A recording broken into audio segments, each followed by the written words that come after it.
What's good, everybody? It's your boy 313J Mo here with a video for all of my basketball fans. To you guys, I want to say what's good, man. What's good, my Pistons fans? So we're here today. We're gonna talk about which of the star guards is like the best fit. Which guy should we take?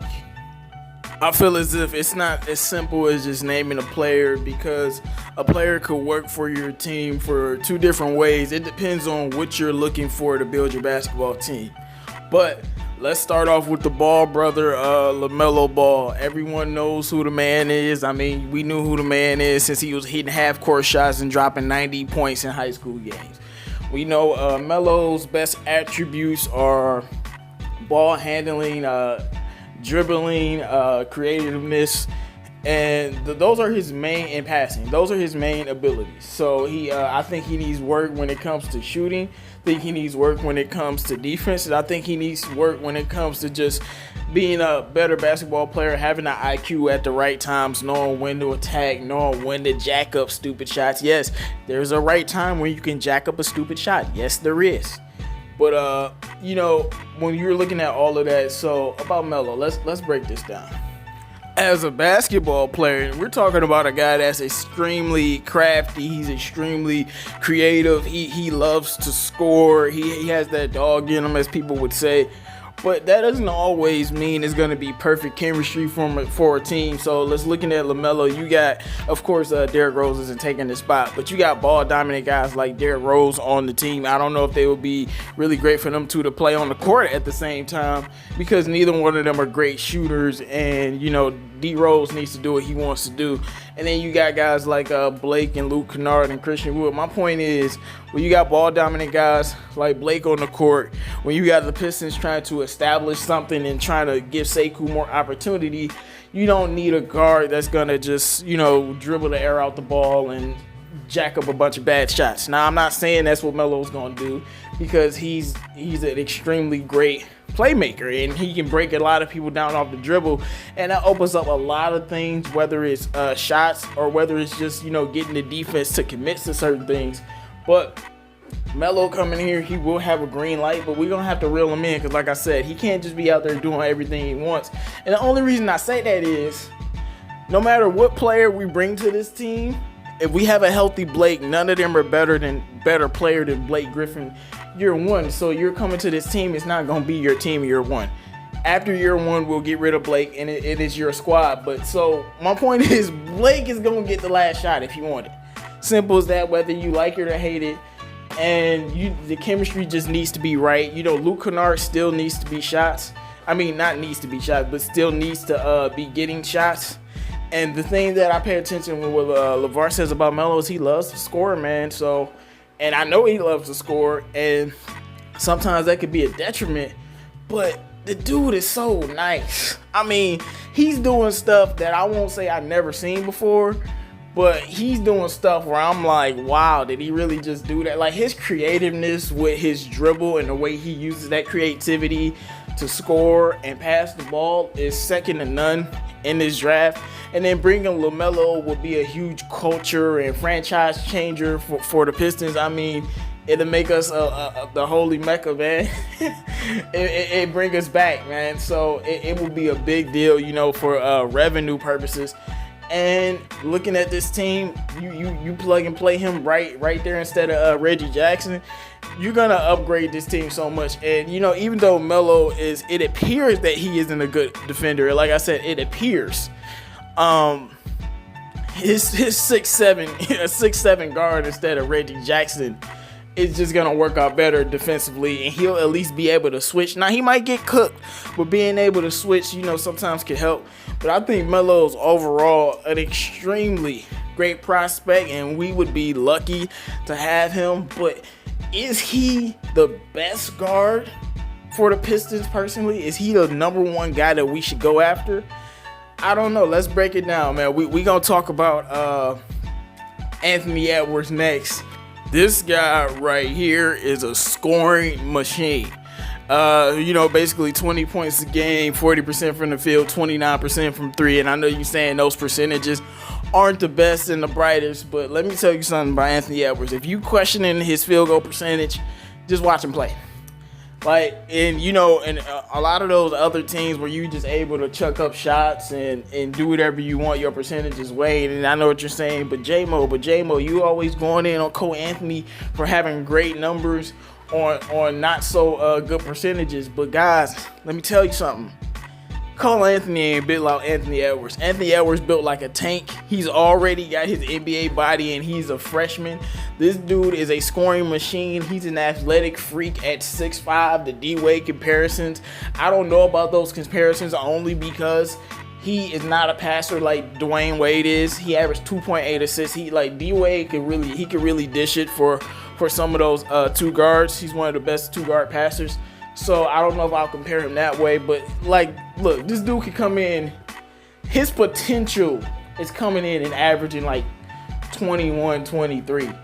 I don't think he'll do that for us, but like he could go on a really bad team and just average a lot of points.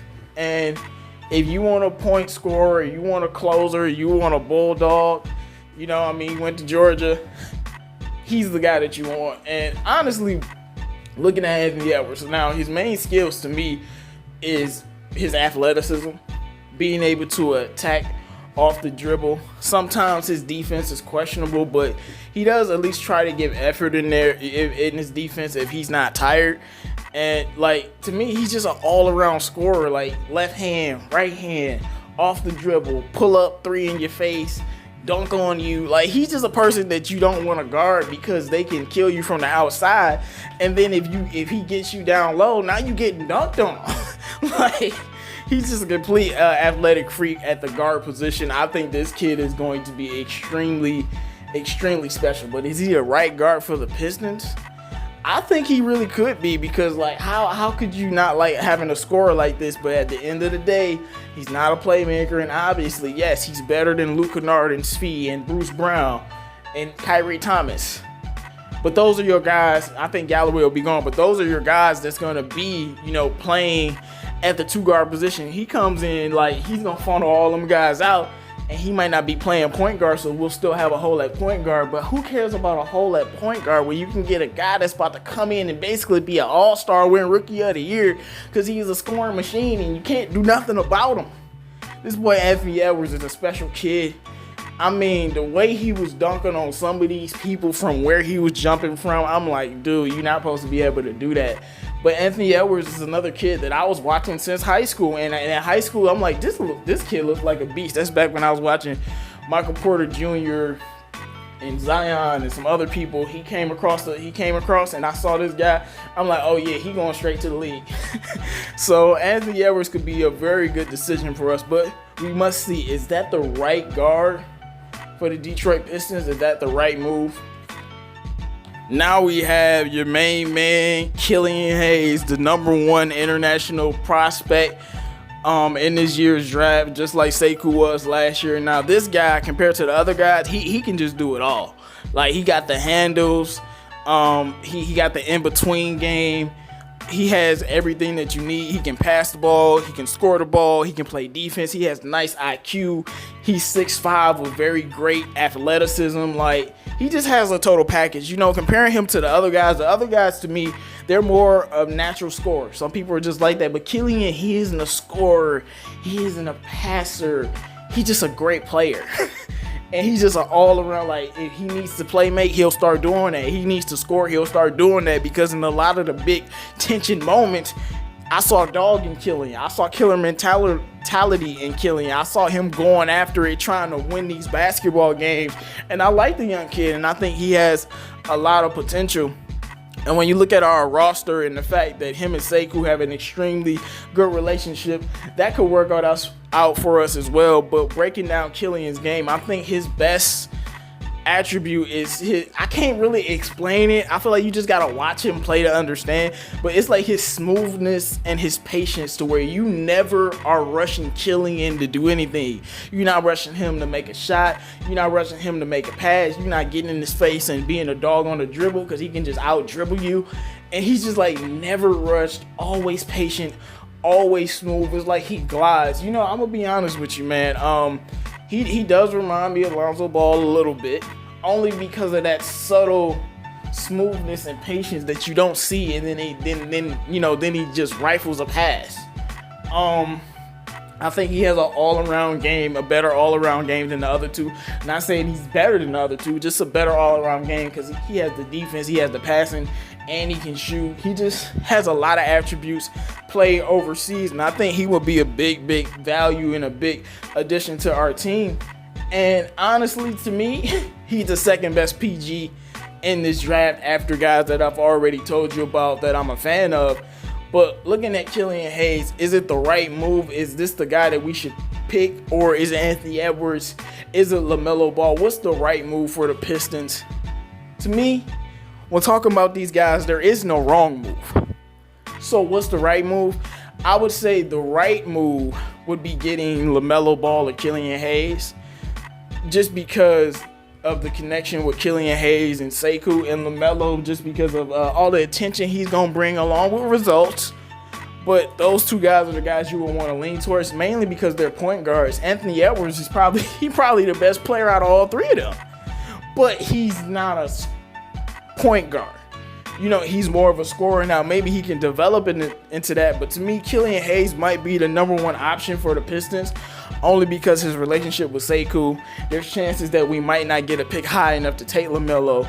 And he has the total package. He's the one that you have to least worry about being a bust, because you already know he has all of these skills. And I don't think he has to develop. I think he's ready now. I think Killian Hayes, LaMelo, and Anthony Edwards would change this franchise for the better. And I'm excited and I look forward to it. The Pistons just got to make sure they don't mess up this draft. You go get Killian, you go get LaMelo, and you work with it.